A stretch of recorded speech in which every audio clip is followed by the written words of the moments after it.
যাক, গিয়েছিলাম গোপালগঞ্জ শহরে। যেতে যেতে থেমে ভাবলাম কয়েকটা ছবি তুলি।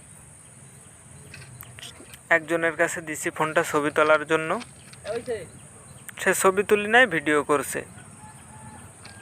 তা যাক, কেমন লাগলো বলবেন। কত কষ্ট করেই ভিডিও বানাই, সময় ব্যয় করে। আপনারা যদি লাইক কমেন্ট না করেন তাহলে আমরা ইউটিউবার হওয়ার শখ আছে, এই শখটা পূরণ করব কিভাবে? আপনারা পাশে থাকলে অনেক দূর এগিয়ে যেতে পারবো। সবাই একটু ফলো দেবেন, পাশে ভাই আমি থাকবেন। কিছু দেখতেছি না বাস্তবে। আমি এটা উঁচুই তুলবো, হ্যাঁ উঁচুই তুলবো, মানে উঁচুই থাকা অবস্থায়। পিক হবে, দাঁড়াও তো। রেডি? আর দাঁড়াও, আমি তোমার তো ভেস দেয়া যাচ্ছে না,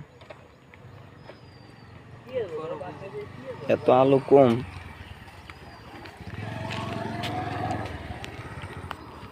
ভিডিও কাটা।